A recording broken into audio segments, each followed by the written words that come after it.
সাইয়েদনা ওমর ফারুক যখন দুনিয়া থেকে বিদায় নেবেন সারা জীবন দোয়া করেছেন। রাসূল যেদিন মারা যান সবচেয়ে বেশি পাগলামি করেছেন যে সাহাবী, সেই সাহাবীর নাম কি বলেন? ওমর। আল্লাহু আকবার। নবীর প্রতি ভালোবাসা তার কেমন ছিল। আমার রাসূল ইন্তেকাল করেছেন, কেউ তাকে বলার সাহস পায় না। খুব আবেগী ছিলেন তিনি। তরবারি বের করেন, উম্মাদের মতো সামনের দিকে আগায়া যান, না না রাসূল মারা যেতে পারেন না। আমার নবীর প্রিয় সাহাবী সাইয়েদনা আবু বকর দৌড় মেরে এসে তার হাতটা চেপে ধরে বলছেন, ওমর তুমি এমন করছো কেন? ওয়ামা মুহাম্মাদুন ইল্লা রাসূল। চিন্তা করো না। হাতে চুম্বন করলেন, তাকে শান্ত করলেন। সারা জীবন তিনি দোয়া করেছেন, আল্লাহ তাআলা তুমি আমাকে শহীদি মওত দিয়া দিবা।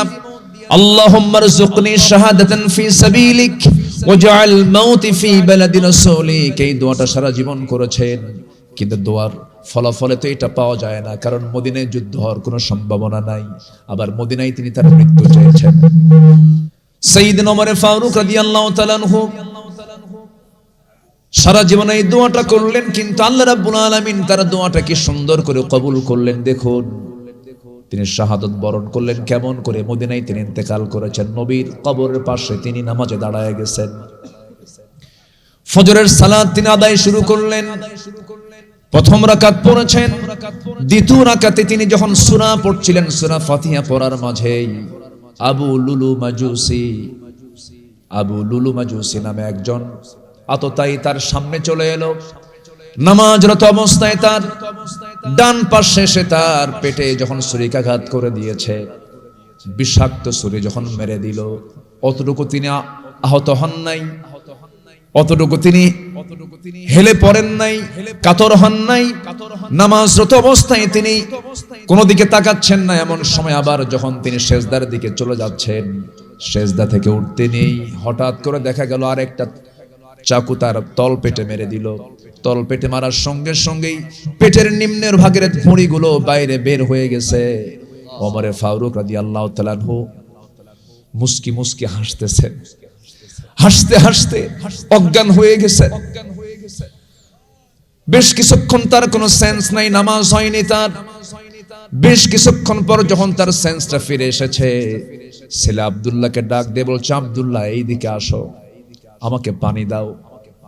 উনি ভেবেছেন বাবা মনে হয় পানির জন্য তৃষ্ণার্ত হয়ে আছেন, সেই জন্য তিনি পানি চাচ্ছেন। তার কাছে যখন পানি দেওয়া হলো পান করার জন্য, তিনি বলছেন, তুমি কিসের পানি দিচ্ছ? আমার তো নামাজ হয় নাই। সুবহানাল্লাহ বলবেন না? আলা বিযিকরিল্লাহি তাতমাইন্নুল কুলুব। আমার তো নামাজ হয় নাই। সঙ্গে সঙ্গে তাকে ওযুর পানি দেওয়া হলো। কষ্ট করে তিনি ওযুটাও বানায় নিলেন। গড়ে গড়ে রক্ত পড়ে যাচ্ছে, ভুঁড়িটা বের হয়ে গেছে। নামাজের কথা তিনি ভুললেন না। ওই অবস্থায় তিনি ইশারা করে নামাজটা পড়লেন। নামাজ পড়ার সঙ্গে সঙ্গেই সব লোকজন তো চতুর্দিকে তাকে সেভ করার জন্য, নিরাপত্তা দেওয়ার জন্য চতুর্দিকে দাঁড়ায় গেছে। এমন সময় চিকিৎসক ডাকা হলো। চিকিৎসক সামনে হাজির হয়ে গেছে। ওমর ফারুক মুস্কি মুস্কি হাসি মেরে বলছেন, চিকিৎসক আসছে চিকিৎসা করার জন্য, কিন্তু ওমর তো নাকের মধ্যে জান্নাতের ঘ্রাণ পাওয়া শুরু করেছে। আমি আমার রবের সন্ধানে যাচ্ছি। আমার বন্ধুগণ, জান্নাত কি মরার আগে না মরার পরে? বলেন বলেন বলেন বলেন বলেন। তাহলে জান্নাত যদি পেতে চাই মৃত্যুর দরকার আছে না নাই? বলেন আছে। খুব প্রশান্তি নিয়ে তিনি আছেন। প্রশান্ত চিত্তের লোক তো প্রশান্তি নিয়ে থাকে। সাইয়েদনা ওমর ফারুক রাদিয়াল্লাহু তাআলা আনহু এমন সময় দেখতে পেলেন হাকিম তার সামনে আসছে, ডাক্তার তার সামনে আসছে, চিকিৎসক তার সামনে দাঁড়ায় গেছে। দাঁড়ায় সালাম দিয়ে বলছে, আমিরুল মুমিনিন, আপনাকে আমি এক গ্লাস দুধ দিলাম, আপনি বিসমিল্লাহ বলে সেবন করুন। যখন দেওয়া হলো বিসমিল্লাহ বলে সেবন করলেন, কিন্তু দেখা গেল এক গ্লাস দুধ টোটাল তলপেট দিয়ে সব বের হয়ে গেল। সঙ্গে সঙ্গে ডাক্তার ইন্না লিল্লাহ বলে বলছেন, আমার চিকিৎসার হলো না, আমি আর পারলাম না, আমার চিকিৎসার সকল চেষ্টা শেষ হয়ে গেছে, আর পারবো না আমি। সাইয়েদনা ওমর ফারুক মুস্কি মুস্কি হাসছেন, কারণ কিছুক্ষণ পর তার মৃত্যু হয়ে যাবে। কার দিদারে যাবেন বলেন? আল্লাহ রাব্বুল আলামিন বলছেন, ফামান কানা ইয়ারজু লিকা রাব্বিহি ফালইআমাল আমালান সালিহান ওয়ালা ইউশরিক বিইবাদাতি রাব্বিহি আহাদা। জোরে বলুন আল্লাহু আকবার। আল্লাহর সঙ্গে লেখা হবে, আল্লাহর সঙ্গে সাক্ষাৎ হয়ে যাবে বান্দার। সরাসরি বান্দা আল্লাহকে দেখবে, আল্লাহও বান্দাকে দেখবেন। এমন দিন সবার সামনে আছে না নাই? আসতে বলবেন না, আছে না নাই? জান্নাতে গিয়ে দেখবো আমরা, জোরে বলি ইনশাআল্লাহ। কোথায় গিয়ে দেখবো? কোথায় গিয়ে? জান্নাতে গিয়ে আমরা দেখবো, আল্লাহকে সাক্ষাতে পাবো আমরা। সবচেয়ে বড় তৃপ্তির জায়গা হলো বান্দা আল্লাহকে জান্নাতে দেখতে, বান্দা আল্লাহকে জান্নাতের মধ্যে দেখতে পাবে। আমার ভাইয়েরা, ওমর ফারুক রাদিয়াল্লাহু তাআলা আনহু যখন দেখলেন ডাক্তার ব্যাক হয়ে সে ঘর থেকে বের হয়ে চলে যাচ্ছে, তার পাজামাটা গিরার নিচে পড়ে গেছে। পিছন দিক থেকে ডাক দিচ্ছে, ডাক্তার এইদিকে আসো, তোমার পাজামার কাপড়টা তুমি গিরার উপরে পড়ে নাও, কারণ কিয়ামতের দিন আল্লাহ রাব্বুল আলামিন যাদের পাজামার কাপড় গিরার নিচে থাকবে, আল্লাহ রাব্বুল আলামিন তাদেরকে কিয়ামতের দিন তার দিকে তাকাবেন না। সুবহানাল্লাহ। মরে যাওয়ার আগেও তিনি কতটুকু সচেতন ছিলেন, দিনের উপরে কতটুকু তার সচেতনতা ছিল। ওমর ফারুক এবার বলছেন, আব্দুল্লাহ এদিকে আসো, শোনো, আমি তো দুনিয়া থেকে বিদায় নিয়ে নেব, আমার হায়াত বেশিক্ষণ নাই, সাকরাতুল মাউতের লক্ষণ মনে হয় আমার ভিতরে চলে আসছে।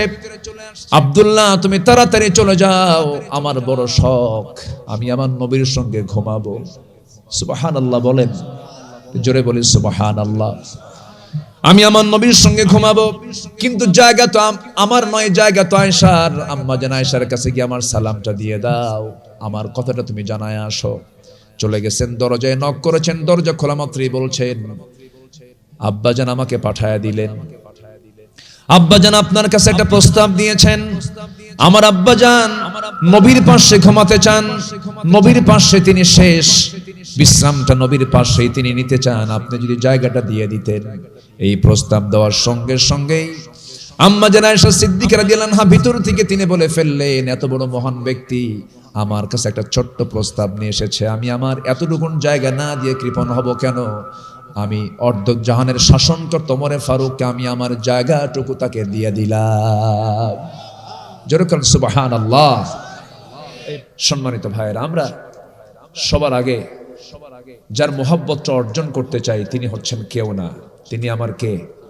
আল্লাহ। গোটা পৃথিবী আপনার বিরুদ্ধে আছে, গোটা পৃথিবী 800 কোটি মানুষ সহ 2 শতাধিক রাষ্ট্র আপনার বিরুদ্ধে অবস্থান নিয়েছে, কিন্তু আইয়ান ফাউক আল্লাহ আপনার উপকার করতে চান, আপনি বিজয়ী। কেউ তো সুবহানাল্লাহ বললেন না। গোটা পৃথিবী আপনার উপকার করার জন্য মরিয়া হয়ে উঠেছে, গোটা পৃথিবী, কিন্তু আইয়াদুর রুক আল্লাহ আপনার ক্ষতি চান, আপনি পরাজিত।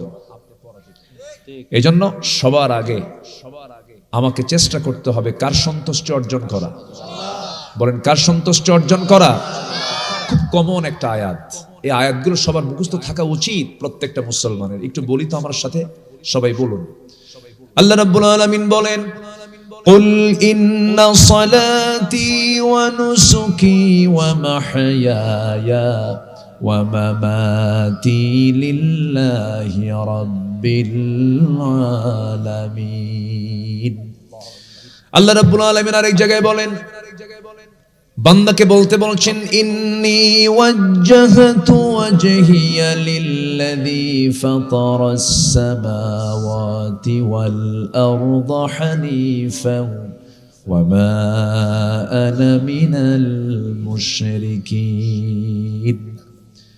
ঢুকে যেতে হবে আল্লাহর পথে, আল্লাহর অনুগত বান্দা হতে হবে। ইয়া আইয়াতুহান নাফসুল মুতমাইন্নাতু ইরজিই ইলা রাব্বিকি রাদিয়াতাম মারদিয়াহ ফাদখুলি ফি ইবাদি ওয়াদখুলি জান্নাতি। জোরে বলুন আল্লাহু আকবার।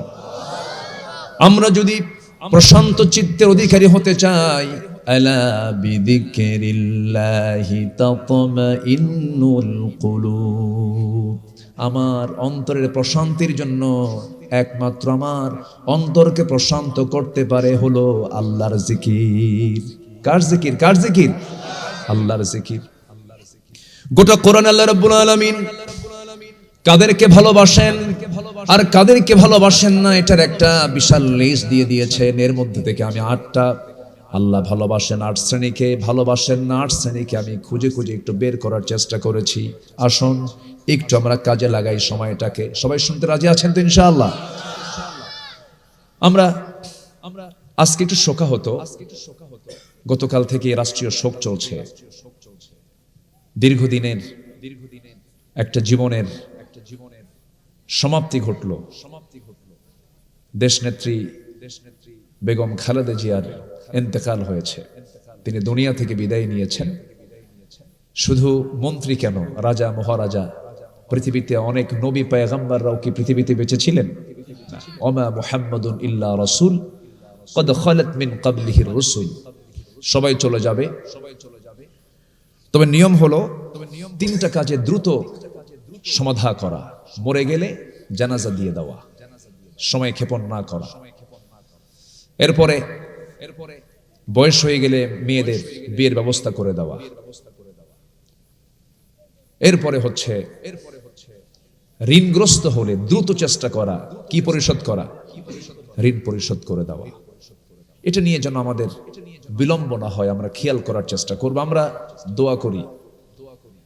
একটা শুধু বেগম খালেদা জিয়ার ব্যাপারে আমার একটা কমেন্ট আমি করতে চাই। উনি আলেম বিদ্বেষী ছিলেন না, উনি আলেমদেরকে সম্মান করতেন, আলেমদেরকে শ্রদ্ধার চোখে দেখতেন। বিশেষ করে আল্লামা সাইদ রাহিমাহুল্লাহ জেলে ঢোকার পর থেকে প্রায় তার ফ্যামিলির খোঁজ খবর নেওয়া, সন্তানদের সঙ্গে যোগাযোগ রাখা, সব মিলে ওনার ভিতরে যে একটা মাতৃত্বের যে একটা গন্ধ, এটা তার কথায় তার আচরণে আমরা পেয়েছি। উনি ভদ্র মানসিকতা সম্পন্ন একজন নারী ছিলেন। উগ্রতা, এরপরে অপ্রাসঙ্গিক, অপ্রয়োজনীয়, অতিরিক্ত বাড়াবাড়ি কোনো আচরণ আমরা তার ভিতরে পাই নাই। লা তাসুব্বুল আমওয়াত ফাইন্নাহুম কদ আফদাউ ইলা মা কদ্দামু। মৃত ব্যক্তিকে তোমরা গালি দিও না, কারণ সে তার আমলনামা নিয়ে চলে গেছে। আমরা তার রুহের মাগফিরাত কামনা করছি। যদি দোয়া না করি কৃপণতা হয়ে যাবে। আমরা সব আদম সন্তান, ওয়ালাকাদ কাররামনা বানি আদম। আমরা দোয়া করি আল্লাহ রাব্বুল আলামিন এই মরহুমাকে আল্লাহ তাআলা মাফ করুন এবং তার পরিবারকে ধৈর্য ধরার তৌফিক দান করুন। সম্মানিত ভাইয়েরা, এখন সবচেয়ে বড় বিষয় হলো এই অধ্যায় তো আমাদেরও শেষ হবে। এক একটা মৃত্যু, এক একটা শিক্ষা আমাদেরও শেষ হয়ে যাবে। কিন্তু দিন শেষে আমরা ফিরে যাচ্ছি কার কাছে? আসতে বলবেন না, কার কাছে যাচ্ছি? আল্লাহর কাছে। কিন্তু আমি আল্লাহর প্রিয় পাত্র হতে পারলাম কিনা, এটাই হলো সবচেয়ে বড় চ্যালেঞ্জ। আজকের সাবজেক্ট হলো আল্লাহ কাকে ভালোবাসেন আর কাকে ভালোবাসেন না। এই সূত্র যদি আমরা জেনে যাই তাহলে তো আমরা খুব সহজে আমরা আল্লাহকে খুব কাছে নিতে পারবো। আল্লাহ কবুল করুন, জোরে বলি আমিন। আমি আসতেই মনে হলো আমার গোলাম সারোয়ার সাইদি ভাইয়ের কথা। কত মাহফিল একসাথে করেছি। এই যে তাওহিদ ভাই সাথে সাথে আমাদেরকে নিয়ে গেছেন, উনি নাই আজকে। খোঁজ খবর নিলাম যে তার 3টা ছেলে কি অবস্থায় আছে। একটা ফ্যামিলিতে মূল মুরব্বী চলে গেলে কিচ্ছু থাকে না ভাই। আল্লাহ তুমি আমার গোলাম সারোয়ার সাইদি ভাইয়ের কবর থেকে জান্নাতের টুকরা বানায় দাও। তিনি এত সুন্দর করে কথা বলতেন। আমাকে যেদিন প্রথম দেখা দরবার শরীফে, উনি আমাকে মেবি উনি আমাকে কি বলে একটা শিশি আমাকে আতর দিলেন।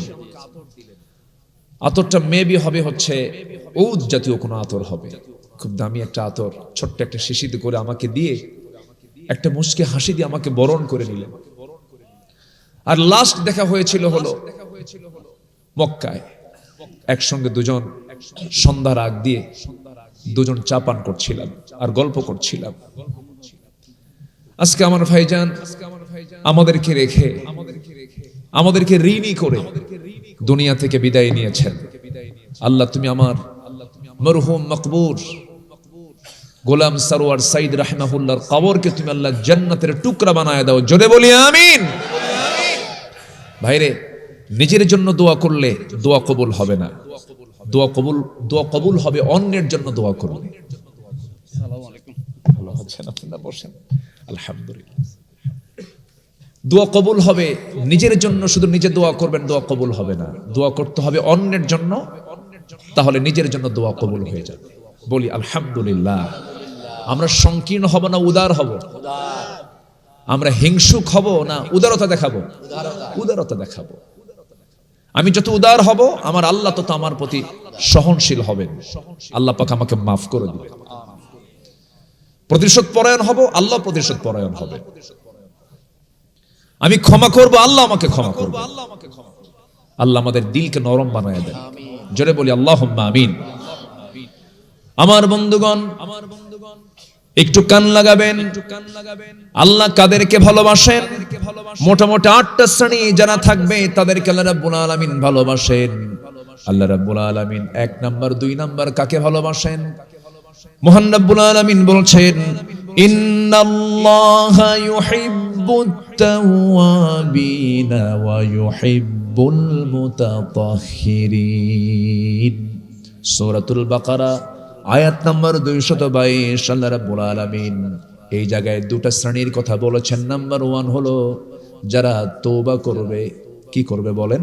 তওবা করবে যারা। নাম্বার 2 হলো যারা পবিত্রতা অর্জন করবে।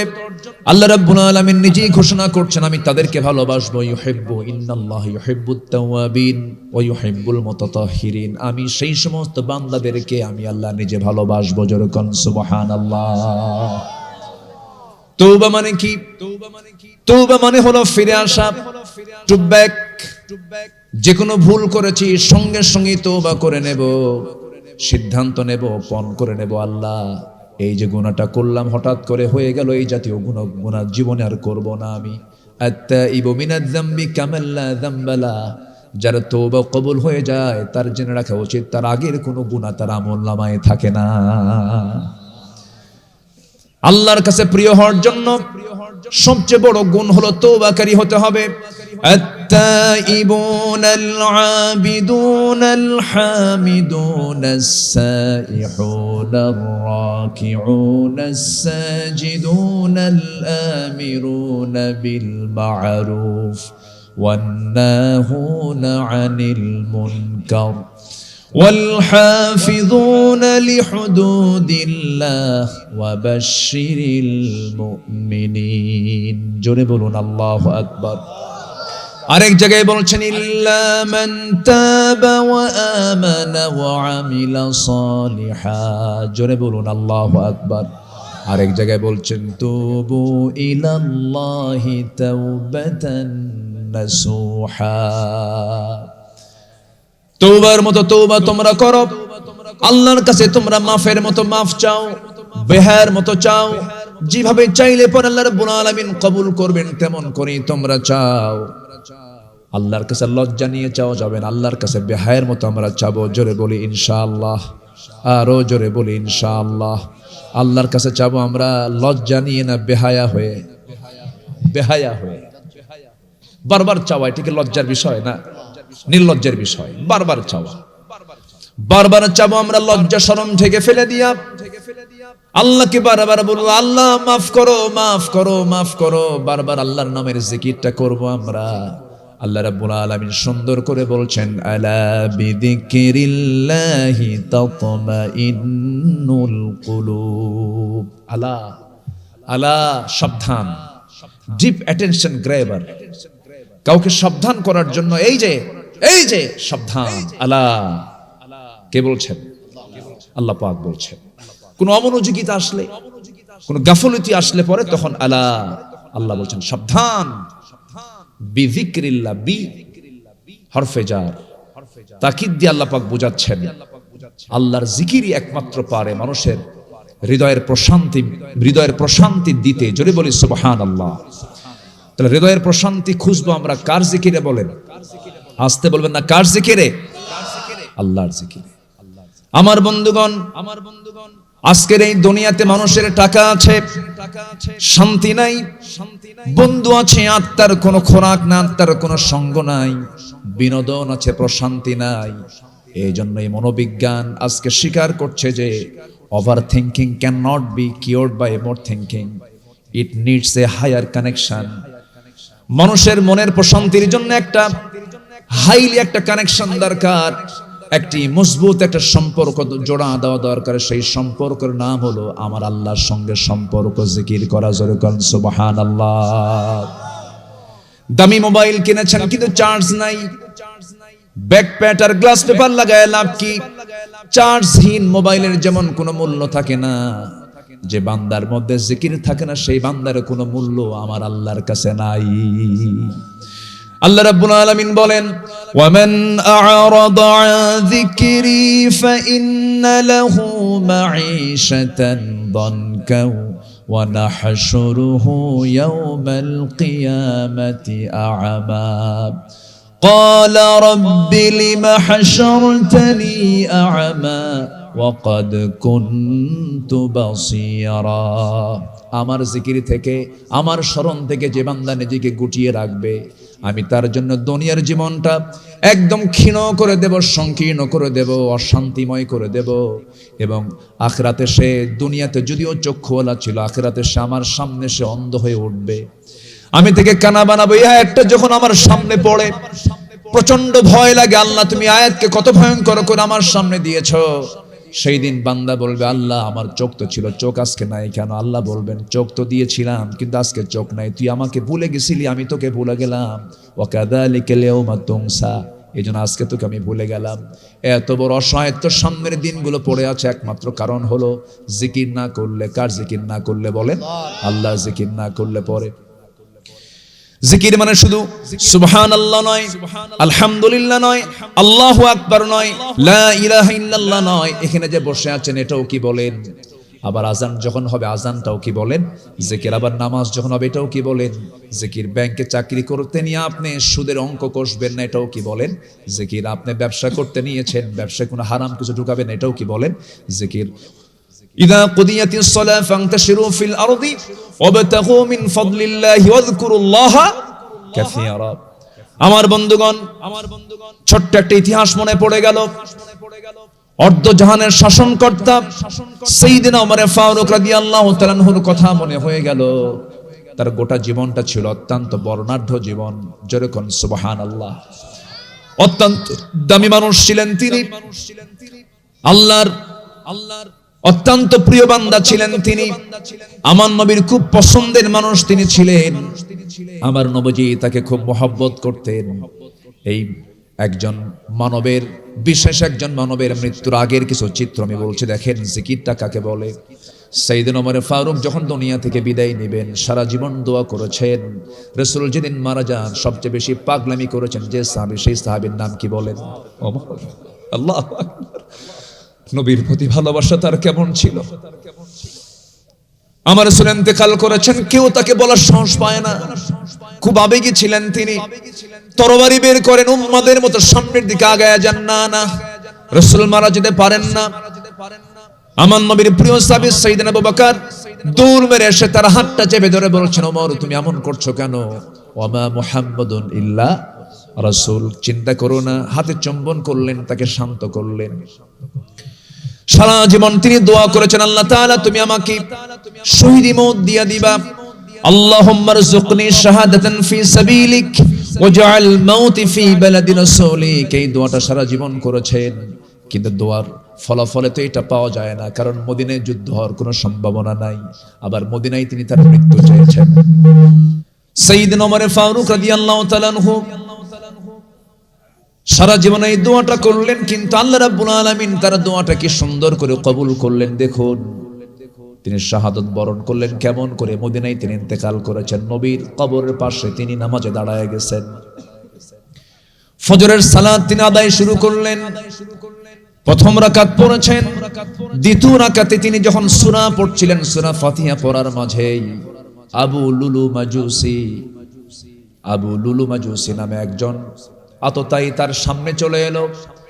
নামাজরত অবস্থায় তার ডান পাশে সে তার পেটে যখন ছুরিকাঘাত করে দিয়েছে, বিষাক্ত ছুরি যখন মেরে দিল, অতটুকু তিনি আহত হন নাই। অতটুকু তিনি হেলে পড়েন নাই, কাতর হন নাই। নামাজরত অবস্থায় তিনি কোনো দিকে তাকাচ্ছেন না। এমন সময় আবার যখন তিনি সেজদার দিকে চলে যাচ্ছেন, সেজদা থেকে উঠতে নেই, হঠাৎ করে দেখা গেল আরেকটা চাকু তার তল পেটে মেরে দিল। তল পেটে মারার সঙ্গে সঙ্গেই পেটের নিম্নের ভাগের ভুঁড়িগুলো বাইরে বের হয়ে গেছে। ওমরে ফারুক রাদিয়াল্লাহু তাআলা আনহু মুস্কি মুস্কি হাসতেছেন। হাসতে হাসতে অজ্ঞান হয়ে গেছে। বেশ কিছুক্ষণ তার কোনো সেন্স নাই, নামাজ হয়নি তার। বেশ কিছুক্ষণ পর যখন তার সেন্সটা ফিরে এসেছে, ছেলে আব্দুল্লাহকে ডাক দিয়ে বলছে, আব্দুল্লাহ এইদিকে আসো, আমাকে পানি দাও। উনি ভেবেছেন বাবা মনে হয় পানির জন্য তৃষ্ণার্ত হয়ে আছেন, সেই জন্য তিনি পানি চাচ্ছেন। তার কাছে যখন পানি দেওয়া হলো পান করার জন্য, তিনি বলছেন, তুমি কিসের পানি দিচ্ছ? আমার তো নামাজ হয় নাই। সুবহানাল্লাহ বলবেন না? আলা বিযিকরিল্লাহি তাতমাইন্নুল কুলুব। আমার তো নামাজ হয় নাই। সঙ্গে সঙ্গে তাকে ওযুর পানি দেওয়া হলো। কষ্ট করে তিনি ওযুটাও বানায় নিলেন। গড়ে গড়ে রক্ত পড়ে যাচ্ছে, ভুঁড়িটা বের হয়ে গেছে। নামাজের কথা তিনি ভুললেন না। ওই অবস্থায় তিনি ইশারা করে নামাজটা পড়লেন। নামাজ পড়ার সঙ্গে সঙ্গেই সব লোকজন তো চতুর্দিকে তাকে সেভ করার জন্য, নিরাপত্তা দেওয়ার জন্য চতুর্দিকে দাঁড়ায় গেছে। এমন সময় চিকিৎসক ডাকা হলো। চিকিৎসক সামনে হাজির হয়ে গেছে। ওমরে ফারুক মুস্কি মুস্কি হাসি মেরে বলছেন, চিকিৎসক আসছে চিকিৎসা করার জন্য, কিন্তু ওমর তো নাকের মধ্যে জান্নাতের ঘ্রাণ পাওয়া শুরু করেছে। আমি আমার রবের সন্ধানে যাচ্ছি। আমার বন্ধুগণ, জান্নাত কি মরার আগে না মরার পরে? বলেন বলেন বলেন বলেন বলেন।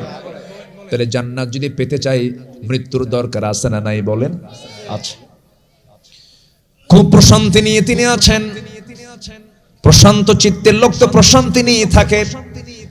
সাইয়েদনা ওমর ফারুক রাদিয়াল্লাহু তাআলা আনহু এমন সময় দেখতে পেলেন হাকিম তার সামনে আসছে, ডাক্তার তার সামনে আসছে, চিকিৎসক তার সামনে দাঁড়ায় গেছে। দাঁড়ায় সালাম দিয়ে বলছে, আমিরুল মুমিনিন, আপনাকে আমি এক গ্লাস দুধ দিলাম, আপনি বিসমিল্লাহ বলে সেবন করুন। যখন দেওয়া হলো বিসমিল্লাহ বলে সেবন করলেন, কিন্তু দেখা গেল এক গ্লাস দুধ টোটাল তলপেট দিয়ে সব বের হয়ে গেল। সঙ্গে সঙ্গে ডাক্তার ইন্না লিল্লাহ বলে বলছেন, আমার চিকিৎসার হলো না, আমি আর পারলাম না, আমার চিকিৎসার সকল চেষ্টা শেষ হয়ে গেছে, আর পারবো না আমি। সাইয়েদনা ওমর ফারুক মুস্কি মুস্কি হাসছেন, কারণ কিছুক্ষণ পর তার মৃত্যু হয়ে যাবে। কার দিদারে যাবেন বলেন? আল্লাহ রাব্বুল আলামিন বলছেন, ফামান কানা ইয়ারজু লিকা রাব্বিহি ফালইআমাল আমালান সালিহান ওয়ালা ইউশরিক বিইবাদাতি রাব্বিহি আহাদা। জোরে বলুন আল্লাহু আকবার। আল্লাহর সঙ্গে লেখা হবে, আল্লাহর সঙ্গে সাক্ষাৎ হয়ে যাবে বান্দার। সরাসরি বান্দা আল্লাহকে দেখবে, আল্লাহ বান্দাকে দেখবেন। এমন দিন সবার সামনে আছে না নাই? আসতে বলবেন না, আছে না নাই? জান্নাতে গিয়ে দেখবো আমরা, জোরে বলি ইনশাআল্লাহ। কোথায় গিয়ে দেখবো? কোথায় গিয়ে? জান্নাতে গিয়ে আমরা দেখবো, আল্লাহকে সাক্ষাতে পাবো আমরা।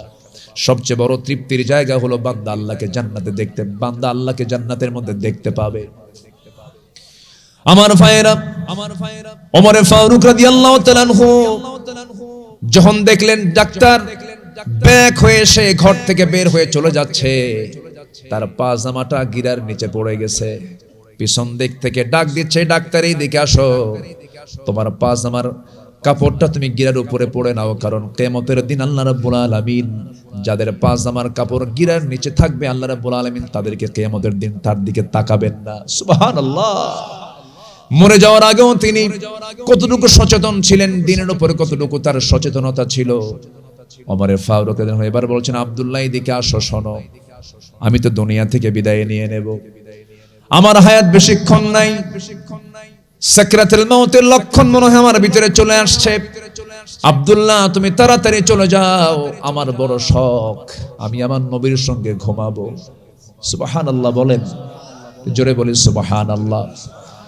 আমি আমার নবীর সঙ্গে ঘুমাবো, কিন্তু জায়গা তো আমার নয়, জায়গা তো আয়েশার। আম্মা জান আয়েশার কাছে গিয়ে আমার সালামটা দিয়ে দাও, আমার কথাটা তুমি জানায় আসো। চলে গেছেন, দরজায় নক করেছেন, দরজা খোলা মাত্রই বলছেন, আব্বাজান আমাকে পাঠায়া দিলেন। আব্বাজান আপনার কাছে একটা প্রস্তাব দিয়েছেন। আমার আব্বাজান নবীর পাশে ঘুমাতে চান, নবীর পাশে তিনি শেষ বিশ্রামটা নবীর পাশেই তিনি নিতে চান, আপনি যদি জায়গাটা দিয়ে দিতেন। এই প্রস্তাব দেওয়ার সঙ্গে সঙ্গেই আম্মা জান আয়েশা সিদ্দিকা রাদিয়াল্লাহু আনহা ভিতর থেকে তিনি বলে ফেললেন, এত বড় মহান ব্যক্তি আমার কাছে একটা ছোট্ট প্রস্তাব নিয়ে এসেছে, আমি আমার এতটুকুন জায়গা না দিয়ে কৃপণ হব কেন? আমি অর্ধেক জাহানের শাসনকর্তা ওমরে ফারুককে আমি আমার জায়গাটুকু তাকে দিয়ে দিলাম। যেরকম সুবহানাল্লাহ। এই মাইক এরকম করে কেন? জিকির করি লা ইলাহা, আরো জোরে লা ইলাহা, আরো জোরে লা ইলাহা, লা ইলাহা ইল্লাল্লাহু মুহাম্মাদুর রাসূলুল্লাহ সাল্লাল্লাহু আলাইহি ওয়াসাল্লাম। আল্লাহ ভালোবাসেন 8 শ্রেণীকে। কয় শ্রেণীকে বলেন? 8 শ্রেণীকে। কেবল আমি 2 নাম্বার মোটামুটি শুরু করেছি, 1 এবং 2 একসঙ্গে শুরু করেছি। আল্লাহ রাব্বুল আলামিন তওবাকারীকে ভালোবাসেন, আল্লাহ পাক পবিত্রতা অর্জনকারীকে ভালোবাসেন। পবিত্রতা অর্জন কাকে বলে? নাপাকি থেকে নিজেকে বিরত রাখা, এটাও পবিত্রতা। আবার ইন্নামাল মুশরিকুনা নাজাসুন, মুশরিকরাও নাপাক, ওই সমস্ত শিরকের কাজ থেকেও নিজেকে পবিত্র রাখা, এটাও তাওয়াবিনদের কাতারে পড়ে। কেউ কেউ এই তাফসীর করেছেন। আমার বন্ধুগণ, নাম্বার 3 হলো আল্লাহ রাব্বুল আলামিন কাদেরকে ভালোবাসেন? আল্লাহ রাব্বুল আলামিন বলছেন, ইন্নাল্লাহা ইউহিব্বুল্লাযীনা ইউকাতিলুনা ফি সাবিলিহি সাফফান কাআন্নাহুম বুনয়ানুম মারসুস। জোরে বলুন আল্লাহু আকবার। আল্লাহ রাব্বুল আলামিন এখানে বুনিয়ানুম মারসুস বলেছেন। মারসুস মানে হলো সীসা ঢালা প্রাচীরের মতো যারা একতাবদ্ধ হয়ে আল্লাহর পথে যারা সংগ্রাম করবে। মারসুস রসাস থেকে এসেছে, যার অর্থ হলো সীসা। মাহদুদ বলতে পারতেন, লোহা দিয়ে উদাহরণ দিতে পারতেন, কিন্তু লোহাটা এমন ধাতু, লোহার এক প্রান্তে তাপ লাগলে পর অপর প্রান্তে ঠান্ডায় থেকে যায়। কিন্তু সীসাটা এমন একটা ধাতুর নাম যার এক প্রান্তে আগুন লাগলে গোটা সীসা সমান তাপে তাপমান হয়ে যায়। আল্লাহ বলছেন, ও ইমানদারেরা, আমি তাদেরকে ভালোবাসি যারা আল্লাহর জমিনে দিন কায়েমের জন্য সীসা ঢালা প্রাচীরের মতো একতাবদ্ধ হয়ে যারা আল্লাহর দিনকে কায়েমের জন্য যারা সংগ্রাম করে, আমি আল্লাহ তাদেরকে বড্ড ভালোবাসি। যেরকম সুবহানাল্লাহ। এই 8টা শ্রেণীর প্রত্যেকটা আয়াতে ইউহিব্বুন শব্দটা পাবেন। ইন্নাল্লাহা ইউহিব্বুন এই পর্যন্ত পাবেন আপনারা। ইতিমধ্যে আমরা 3টা পেয়েছি, আরো আছে 5টা। আরো আছে কয়টা বলেন? 5টা। আমার কথা কি বিরক্ত হচ্ছে? কষ্ট হচ্ছে না তো? বলি আলহামদুলিল্লাহ। আমি মাইকটা জুত মতো পাচ্ছি না, মাইকের সাউন্ডটা আমাকে ভালো করে আমার কান পর্যন্ত ডেলিভারি দিচ্ছে না। একটু আমার কানে, যেই কানে আমার আওয়াজটা একটু দেন, আর চোঁ আওয়াজ করছে, চতুর্দিকে নয়েজ আসছে, একটু খেয়াল করার চেষ্টা করেন। আওয়াজটা একটু ক্লিয়ার হলে কথা বলে প্রশান্তি পাওয়া যায়। আল্লাহ তাআলা আমাকে ভালোবাসবেন না কেন? আচ্ছা বলেন তো, আমি আল্লাহকে বেশি ভালোবাসি না আল্লাহ আমাকে বেশি ভালোবাসেন? অনেকে চিন্তায় আছে যে কি কই হুজুর, আল্লাহ আমারে ভালোবাসে কেমনে? আমার 4টা মেয়ে, একটা ছেলেও নাই, আল্লাহ আমারে ভালোবাসলো কেমনে? এরকম আছে না? কিছু মহিলা আছে না? মহিলা আছে, বলে আল্লাহ তোমার চোখ কি আসলে কি নাই? রহিমউদ্দিনের বাড়িতে 4টা ছেলে দিলা, আর আমি আমার ঘরে তুমি 4টা মেয়ে দিলা। তুমি যদি ভালো করে চোখ দিয়ে দেখতেই, তাহলে তো রহিমউদ্দিনের বাড়ির 2টা ছেলে আমার বাড়িতে ঢুকে যেত, আর আমার বাড়ির 2টা মেয়ে ওই বাড়িতে ঢুকে গেলেই তো হিসাব অঙ্ক ফাইন হয়ে গেল। দেখছেন? চিন্তা দেখেন, এরকম আছে না নাই বলেন তো? আচ্ছা না, আল্লাহ আমাকে সবচাইতে বেশি ভালোবাসেন। আবার ইমানদারদের দায়িত্ব হলো, আল্লাহ রাব্বুল আলামিন বলেন, ওয়াল্লাযীনা আমানু আশাদ্দু হুব্বাল লিল্লাহ। ইমানদাররা সবচাইতে বেশি ভালোবাসবে একমাত্র কাকে? আল্লাহকে। আল্লাহকে সবচাইতে বেশি ভালোবাসবে। আল্লাহর মহব্বতটা 1 নাম্বার ফরওয়ার্ডে থেকে যাবে। কারণ আজান শোনার সঙ্গে সঙ্গে ইমানদার কখনো মসজিদে, কখনো বাড়িতে থাকতে পারবে না। রাজুলুন কলবুহু মুআল্লাকুম বিল মাসাজিদ। আল্লাহ রাব্বুল আলামিন আরশ আজিমের ছায়ায় 7 শ্রেণীকে জায়গা দিবেন। সাবআতু ইযিল্লুহুমুল্লাহু ফি যিল্লিহি ইয়াউমুল লা যিল্লা ইল্লা যিল্লুহু ইমামুন আদিলুন শাবুন নাশায়া ফি ইবাদাতিল্লাহ রাজুলুন কলবুহু মুআল্লাকুম বিল মাসাজিদ। আল্লাহ রাব্বুল আলামিন বলছেন, যার দিলটা সর্বক্ষণ মসজিদের সঙ্গে লটকানো থাকবে, আমি আল্লাহ তাকে আরশ আজিমের ছায়ায় তাকে জায়গা দিয়ে দেব। যেরকম সুবহানাল্লাহ। আরশ আজিম কয় মাইল দূরে? আরশ আজিম কয় মাইল দূরে? 7 মাইল না 8 মাইল? কেউ কি হিসাব করছি? হিসাব করা সম্ভব? আমার ব্রেন পারবে এটা? পারবেও না। আমার আল্লাহর আরশ আজিমটা কত দূর দেখেন। আমরা এখন বসে আছি ব্রাহ্মণবাড়িয়া জেলার কসবা উপজেলার কায়েমপুরের এই ময়দানে বসে আছি আমরা, ক্ষুদ্র আল্লাহর মাখলুক। এখান থেকে আসমানটা কত দূর কেউ হিসাব করতে পারে নাই আজ পর্যন্ত। শুধু হিসাব করেছে কতটুকু, চাঁদের দেশে গেছে 70 দশকে নীল আর্মস্ট্রংরা, এরপরে মঙ্গল গ্রহে গেছে, এই পর্যন্তই শেষ। সূর্যের আভ্যন্তরীণ তাপমাত্রা যত, বান্দার সেই দিকে যাওয়া তো সম্ভবই না, বান্দা যেতে পারবে না। আমার বন্ধুগণ, এখন বান্দা যদি তারকার দেশে যেতে চায়, তারকাটা আরো দূরে, সূর্যের চেয়েও দূরে, চাঁদের চেয়েও দূরে, মঙ্গল গ্রহের চাইতে দূরে। এই তারকার জগতে যদি কেউ যেতে চায়, দুনিয়ার কোনো কপ্টার বিমান দিয়ে হবে না, নভোযান লাগবে চেষ্টা করতে হলে। লেটেস্ট নভোযান হলো অ্যাপোলো 11, যার ঘন্টার গতি হলো 39,000 কিলোমিটার। 39,000 কিলোমিটার বেগে যদি কোনো বান্দা যদি রওনা দিয়ে দেয় অ্যাপোলো 11-এ চড়ে, পৃথিবীর সবচেয়ে নিকটবর্তী তারকার নাম হলো প্রক্সিমা সেন্ট্রাই। এই প্রক্সিমা সেন্ট্রাই নামক তারকার দেশে তারা যেতে সময় লাগবে 1,15,000 বছর মাত্র। যাবেন কারা কারা? হাত তোলেন। সম্ভব?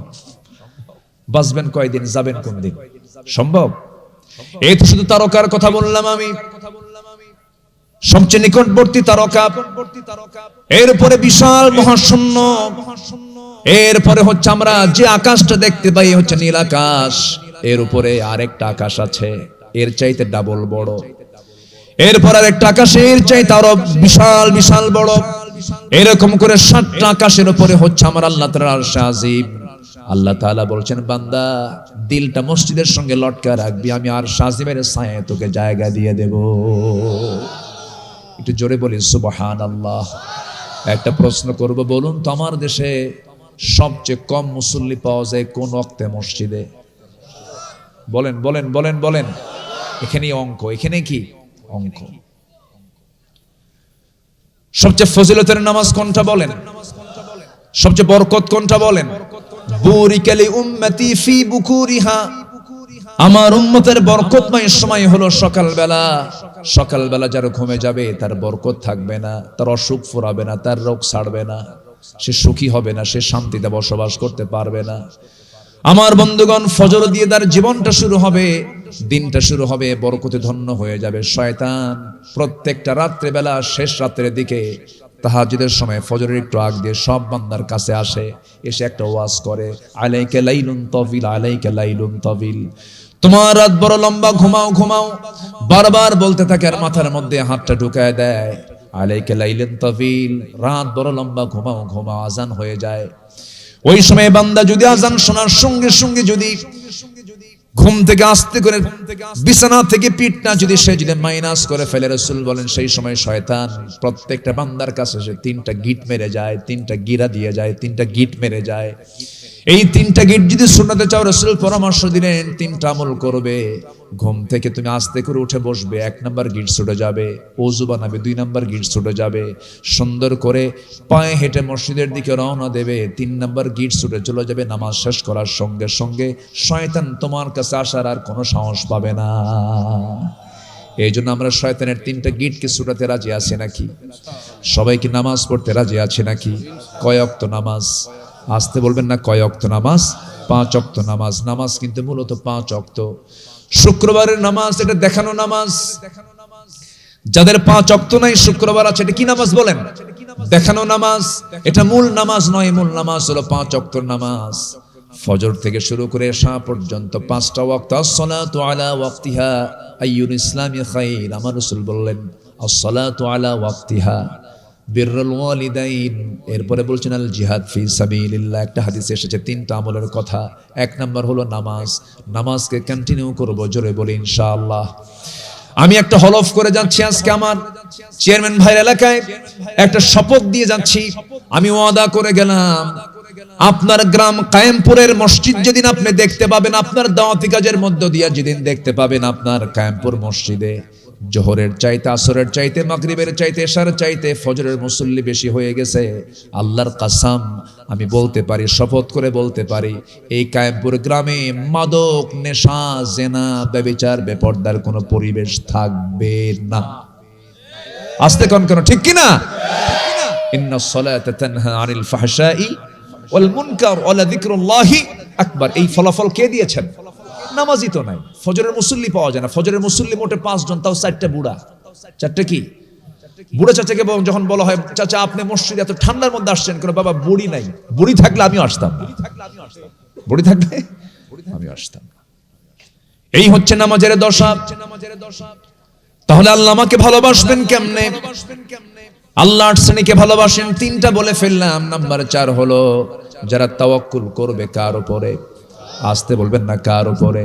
আল্লাহ রাব্বুল আলামিন সুন্দর করে বলেন, ফাবিমা রাহমাতিম মিনাল্লাহি লিনতা লাহুম ওয়ালাউ কুনতা ফাযযান গালিযাল কলব লা ফাদ্দু মিন হাওলিকা ফা'ফু আনহুম ওয়াস্তাগফির লাহুম وشاورهم في الأمر فإذا عزمت فتوكل على الله إن الله يحب المتوكلين।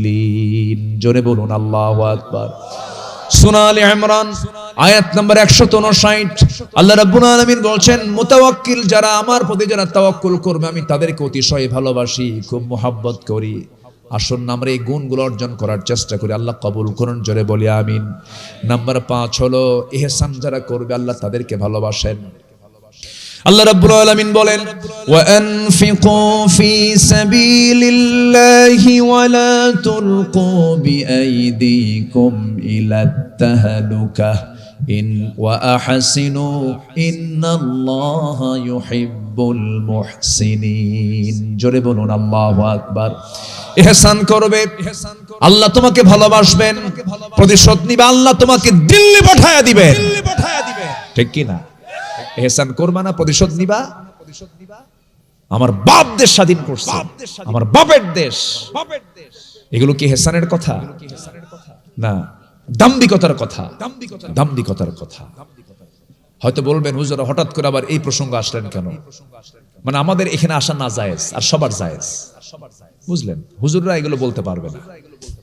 আচ্ছা, আপনার শরীরের কোথাও যদি অ্যাক্সিডেন্ট করে যদি কোথাও হাড় ভেঙে যায়, ডাক্তার কোথায় চিকিৎসা করবে? ভাঙ্গা জায়গায় না অন্য জায়গায়?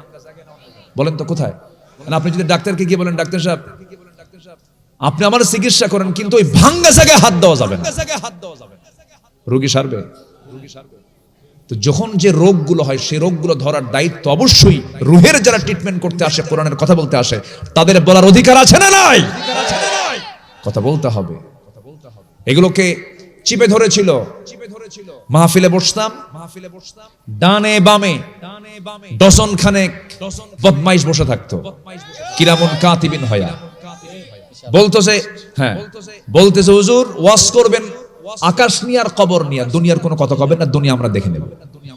এই সমস্ত কথাগুলো বলতো। আজকে যারা এরকম চাবাবাজি করেছে, সন্ত্রাস, তারপরে ত্রাস সৃষ্টি করেছে, মাহফিলেও এসে বিভিন্ন ধরনের অপ্রীতিকর পরিবেশ তৈরি করেছে। মাহফিলের নাম না থাকলে সমস্যা, পদবি না থাকলে সমস্যা, এই না থাকলে সমস্যা, দুনিয়ার প্যাঁচ লাগায়া দিয়েছে। আল্লাহ তাদের কাজকে মানে এমন এমন ভাবে জাতির সামনে ল্যাংটা করেছেন, ইতিহাসের এক বিকৃত অবস্থান তাদের তৈরি হয়েছে, ঠিক কিনা বলেন? কে করেছেন? কে করেছেন? এটা কি ইহসানের জন্য? ইহসানের জন্য না, দাম্ভিকতার জন্য, নমনীয়তার জন্য নয়, এটা কঠোরতার জন্য, প্রতিশোধ পরায়ণতার জন্য। একজন প্রধানমন্ত্রী শুধু তার দলের প্রধানমন্ত্রী নন, তিনি সবার প্রধানমন্ত্রী। সেই ভাষায় তিনি কথা বলেননি, সে আচরণ তিনি কখনো একটা বারের জন্য দেখেন নাই। আমাদের নামই ছিল রাজাকার। আমাদের নামই কি ছিল? রাজাকার। টুপি দাড়িকে এতভাবে খাটো চোখে দেখা হয়েছে, অনেক কিছু করেছে ওরা। সম্মানিত ভাইরা, আমি ওইদিকে যাচ্ছি না, 8টা পয়েন্ট বলেই আমি আলোচনার শেষের দিকে আস্তে আস্তে চলে যাব। আমার কাছে অভাবনীয় মনে হচ্ছে, অকল্পনীয় মনে হচ্ছে যে আপনারা এত সচেতন। মাঠ ভরে গেল কেমনে বুঝলাম না। বলি আলহামদুলিল্লাহ, জোরে বলি আলহামদুলিল্লাহ, জোরে বলি আলহামদুলিল্লাহ। আল্লাহ তুমি মাহফিলকে কবুল করো, জোরে বলি আমিন, আরো জোরে আমিন। সবাই কি নামাজ পড়তে রাজি আছি? কায়ামপুরের কোন ঘরে বেনামাজি থাকবে না। এই মাহফিল থেকেই সিদ্ধান্ত নেব আমরা, কায়ামপুরের কোন ঘর প্রাপ্তবয়স্ক পুরুষ বেনামাজি থাকবে না ইনশাআল্লাহ। আমরা সেই দাওয়াতে কাজ করব। সবাই রাজি আছেন না ইনশাআল্লাহ? আল্লাহ কবুল করুন, জোরে বলে আমিন। তাহলে মাহফিল সার্থক, মাহফিল কবুল হয়ে যাবে। থাকুক না, জায়গা আছে এখনো। শীতের দিন তো নড়লে ঠান্ডা লাগে, থাকুক। আস্তে আস্তে আমি কষ্ট না দিই একটু। হ্যাঁ, যেখানে ফাঁকা সেখানে বসে যান। ঠান্ডার দিন তো একটু নড়লেই ঠান্ডা লাগে, তাই না? আবার নতুন করে আরেকটা ঠান্ডা জায়গা গরম করতে বহু সময় লাগে। থাকেন, আমি দেখছি, চিত্র দেখছি, সমস্যা নাই। নাম্বার 6 হলো আমরা ন্যায় পরায়ণ হব। কি হব বলেন তো? ন্যায় পরায়ণ হব। নিজের স্ত্রীর ক্ষেত্রে আমরা ন্যায় পরায়ণতা দেখাবো, বিচারের ক্ষেত্রে ন্যায় পরায়ণতা দেখাবো, চলতে ফিরতে সব জায়গায় আমরা ইনসাফ দেখবো। কি দেখবো বলেন? ইনসাফ। এই ইনসাফকে প্রতিষ্ঠার জন্য শরীফ ওসমান হাদি জীবন দিয়েছে। কি ঠিক কি না? নাম শুনেছেন না আপনারা? শরীফ, ভদ্র ওসমান এক সাহাবীর নাম, হাদি তো হাদি। আল্লাহু আকবার। লিকুল্লি কওমিন হাদ। হাদি, বাবার নামও হাদি ছিল। শরীফ ওসমান হাদি, আমি তাকে ওইরকম ভাবে মাথায় নিচ্ছিলাম না, কিন্তু আসলে সে কিছু কথা বলে গেছে, জানেন, আমার হার্টে টাচ করেছে। এটা দিল থেকে, দেশকে মহব্বত না করলে এই কথাগুলো আসে না। সে লোককীর্ত নয়, রিয়াল দিল থেকে সে দেশকে ভালোবেসেছে। সে আমাদেরকে শিখিয়েছে কি জানেন? শরীফ ওসমান হাদি আমাদেরকে শিখিয়ে গেছেন, সেটাই হলো শত্রুকে চিহ্নিত করতে শিখেছেন। উনি শত্রু চিনতে পেরেছেন, জাতিকে বুঝায় দিচ্ছেন এরা শত্রু, শত্রুকে চিনে রাখো।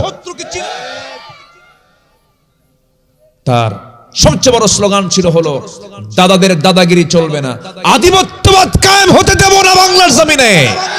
রাজি আছেন কারা কারা? হাত উঁচু করে দেখান মুসলমান।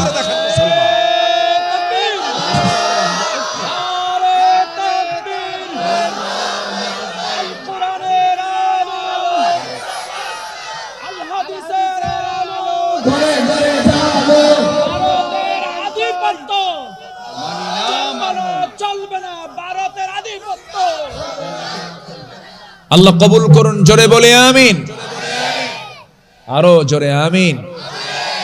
ওরে বেশি দায়িত্ব দিয়েন না, মাইকটা কখন যাবার আর একটা আওয়াজ হয়। থাক না, ও কোন মতো আছে, বেঁচে আছে, থাকুক, কোন মতো থাক। জি সম্মানিত ভাইয়েরা, তাহলে আমরা অন্যায়ের পক্ষে না ন্যায়ের পক্ষে? অন্যায়ের পক্ষে না ন্যায়ের পক্ষে? এখন জাতি সচেতন, আর এদিক সেদিক কইরা দেশ শাসন করা যাবে না।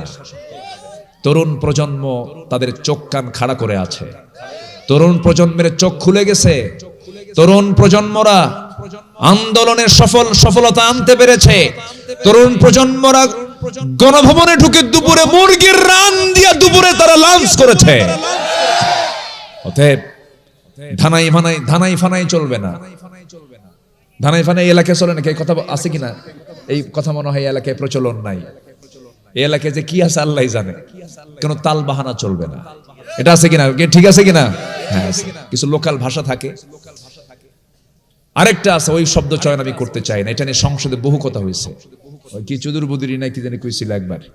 এটা নিয়ে বহু সংসদে এই শব্দটা, মানে শব্দ চয়ন তারা এটাকে গ্রহণ করবে কিনা। পরে কলকাতার বাংলা ডিকশনারি খুঁজে এটার অর্থ বের করেছে হলো তাল বাহানা না করা।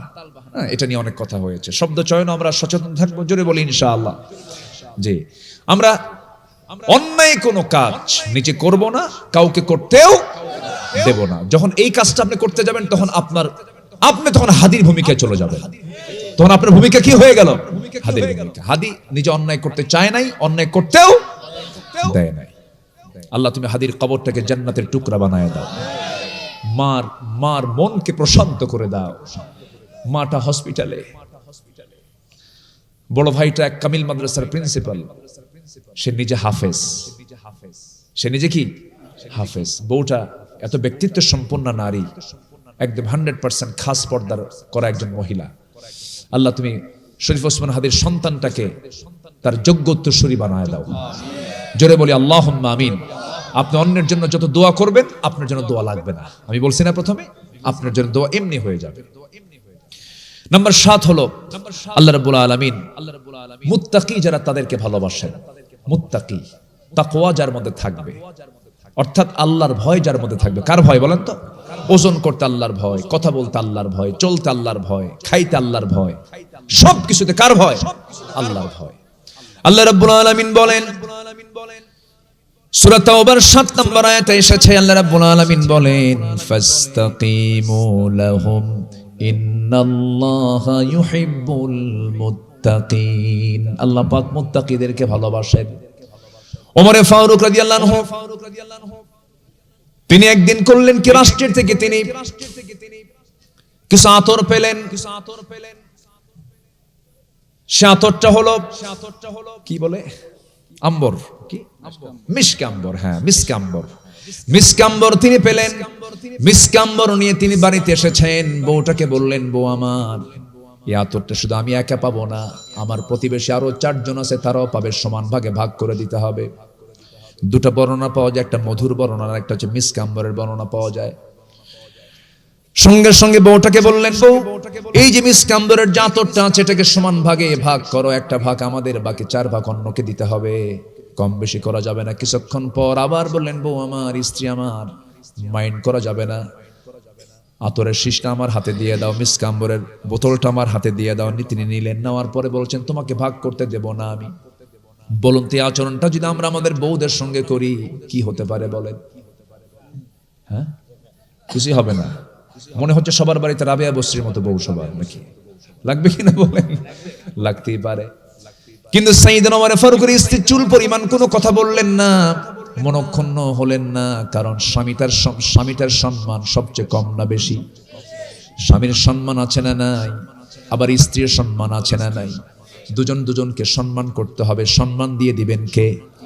রাসূল বলেছেন, তোমরা তোমাদের পরিবারের কাছে ভালো হও, তোমরা আল্লাহর কাছে ভালো হয়ে যাবে। আমি রাসূল, আমি আমার পরিবারের কাছে ভালো।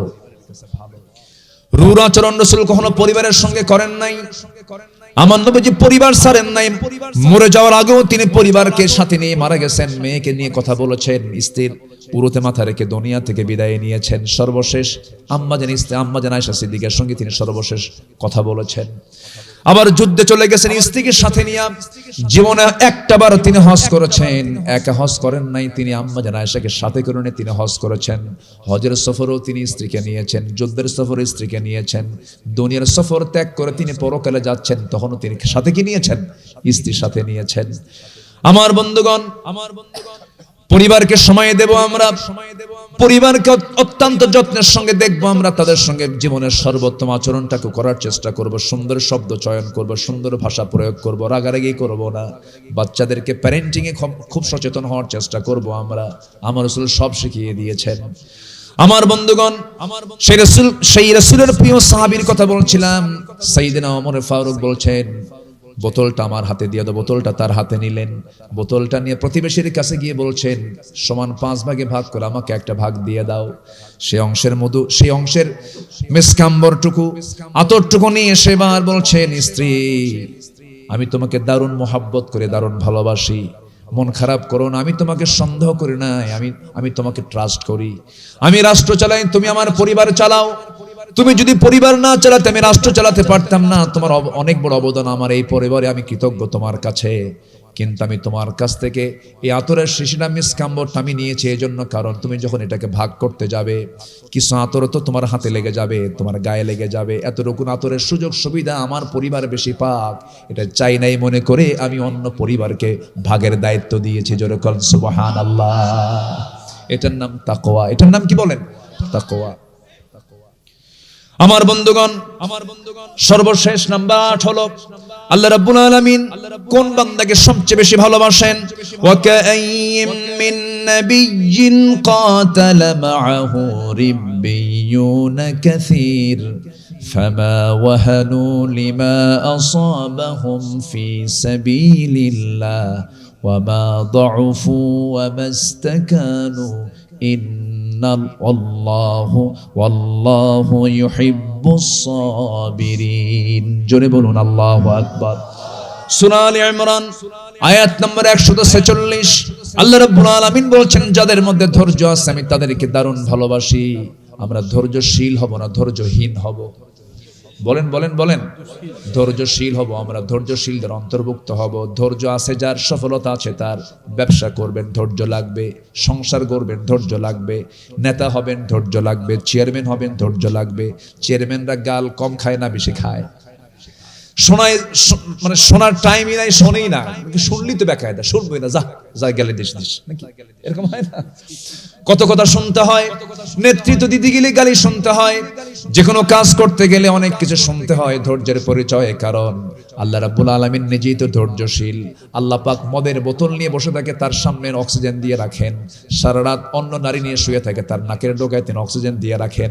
আল্লাহ ধরবেন, ছাড় দেন কিন্তু ছেড়ে দেন না, ধরবেন একদিন, সেই দিন সামনে আসে না নাই?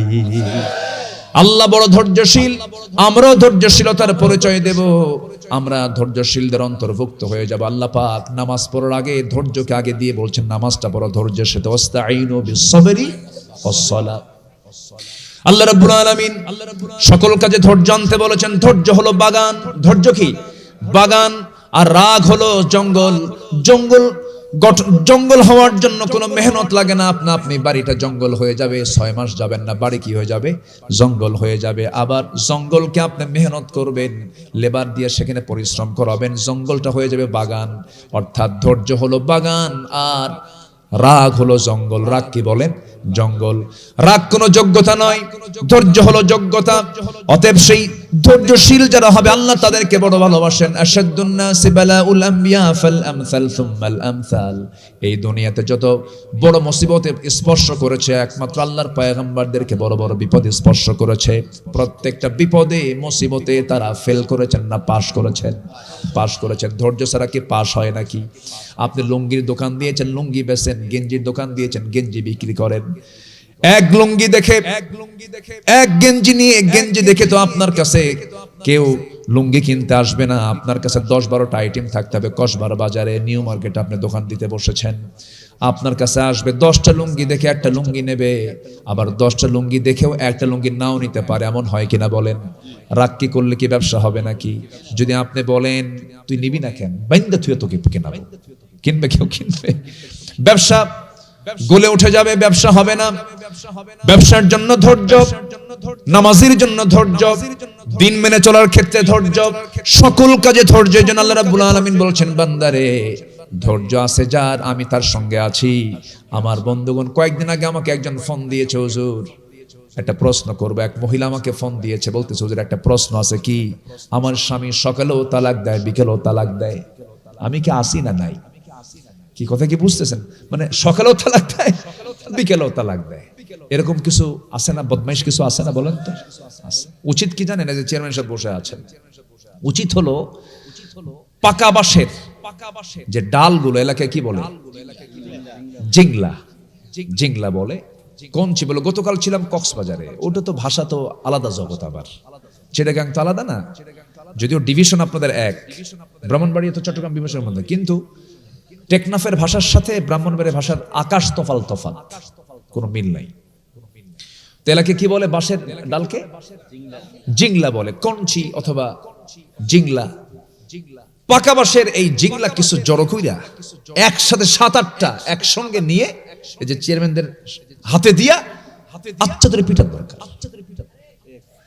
আসতে কোন কেন? আকাম কুকাম কইরা পরে আমাদের ফোন দিয়ে বলে হুজুর তালাক তো দিয়ে ফেলছে হুজুর, রাগের মাথায়, কোনো মাথা ঠিক ছিল না হুজুর, দেখেন তো কোনোভাবে কি ফেরত নিয়ে আসার কোনো সুযোগ আছে কিনা। ওদের ধারণা কি জানেন? শরীয়তের মালিক হুজুর নিজেই। শরীয়ত কার? বিধান কার? আল্লাহর বিধান। অসংখ্য পরিবার শুধু ধৈর্যের অভাবে, অসংখ্য পরিবারে স্বামী স্ত্রীর পরিচয় নিয়ে তারা সামাজিকভাবে বসবাস করলো, তাদের সংসার হচ্ছে জেনার সংসার। আছে কিনা? আসতে বলে চোখ বন্ধ করলে আশেপাশেও খুঁজে পাবে না, বহু আছে এরকম। শুধুমাত্র মেজাজের ভারসাম্যহীনতার কারণেই এই চিত্রগুলো আমরা সমাজে চিত্রায়িত হতে দেখি। আল্লাহ পাক ধৈর্যহীনতার সকল দিক থেকে আল্লাহ পাক আমাদেরকে হেফাজত করে ধৈর্যশীল বান্দাদের শামিল করুন। জোরে বলি আল্লাহুম্মা আমিন। এক একটা নবী এক একটা ধৈর্যের পিরামিড ছিলেন। আদম আলাইহিস সালাতু ওয়াস সালাম কোথায় জান্নাতের নিয়ামত, সব আল্লাহ পাক তার কাছ থেকে মাইনাস করে দুনিয়াতে পাঠালেন। ধৈর্য ছাড়া কি থাকা সম্ভব? অভ্যাস হয়ে গেছে জান্নাতের খাবার খাওয়া, অভ্যাস কি হয়ে গেছে? জান্নাতের খাবার খাওয়া। সেখান থেকে আল্লাহ রাব্বুল আলামিন দুনিয়াতে পাঠায়া দিলেন। কি ধৈর্যের পরিচয় দিলেন! তিনি এত সুন্দর করে দোয়া করলেন, সেই দোয়াটা আমার আল্লাহর এত পছন্দ হয়েছে। আল্লাহ পাক আমাকে আপনাকে সেই দোয়া উপহার দিয়েছেন, দোয়া আদম। সবাই সুন্দর করে বলুন, রব্বানা যালামনা আনফুসানা ওয়া ইল্লাম তাগফির লানা ওয়া তারহামনা লানাকুনান্না মিনাল খাসিরিন। কোন নবীর দোয়া? বলেন কোন নবীর দোয়া? আমাদের বাপকে বলেন আমাদের বাপকে। আমাদের মূল বংশ কয়টা? মূল বংশ কয়টা? একটাই তো, ওয়ালাকাদ কাররামনা বানি আদম। কিসের পাঠান, কিসের মোগল, কিসের সৈয়দ, কিসের মির্জা, এগুলো কিচ্ছু আল্লাহর কাছে মূল্যহীন, কোনো মূল্য নাই। কারণ কুরাইশ যদি মূল্যবান হতো, আবু লাহাব মূল্যবান হয়ে যেত। কুরাইশ যদি মূল্যবান হয়ে যদি মূল মাধ্যম হতো, আবু জেহেলও জান্নাত পেয়ে যেত। নবীর বাপ হয়েও লাভ নাই, নবীর সন্তান হয়েও লাভ নাই, নবীর আত্মীয় হয়ে লাভ নাই। আল্লাহ রাব্বুল আলামিন বলেন, ইন্না খালাকনাকুম মিন যাকারিন ওয়া উনসা ওয়া জাআলনাকুম শুউবান ওয়া ক্বাবাইলা লিতাআরাফু ইন্না আকরামাকুম ইনদাল্লাহি আতকাকুম। একজন ব্যক্তি কালো ছিলেন, খাটো ছিলেন, সমাজে তার পরিচিতি ছিল না, কেউ তাকে চিনতো না।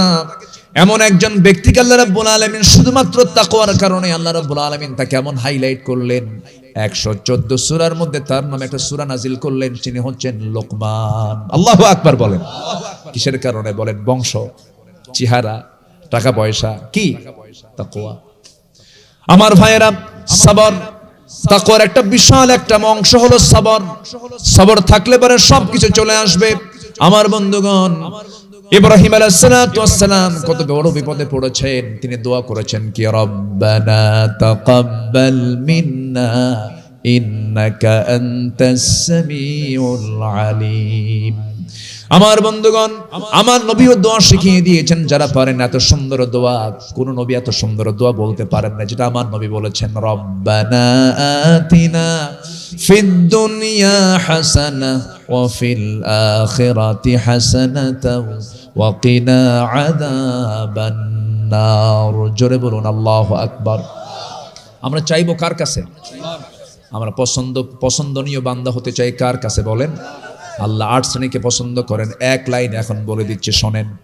নাম্বার 1 হলো তওবাকারী, পবিত্রতা অর্জনকারী। নাম্বার 3 হলো আল্লাহর পথে যারা সংগ্রাম করবে। নাম্বার 4 হলো যারা তাওয়াক্কুল করবে আল্লাহর উপরে। নাম্বার 5 হলো যারা ইহসান করবে বান্দার উপরে। পারস্পরিক ইহসান যারা করবে, ওয়া আহসিনু ইন্নাল্লাহা ইউহিব্বুল মুহসিনিন। নাম্বার 6 হলো ন্যায় পরায়ণতা যারা দেখাবে, সঠিক বিচার যারা করবে, ইনসাফ যারা কায়েম করবে, আল্লাহ তাদেরকে ভালোবাসেন। নাম্বার 7 হলো মুত্তাকি যারা হবে। নাম্বার 8 হলো যারা সবের হবে, যারা ধৈর্যশীল হবে। আল্লাহ তাদেরকে শুধু ভালোবাসবেন না, আল্লাহ পাক অন্য আয়াতে বলেছেন, আমি তাকে জান্নাতের মেহমান বানায় নেব। আল্লাহ কবুল করুন। জোরে বলি আমিন।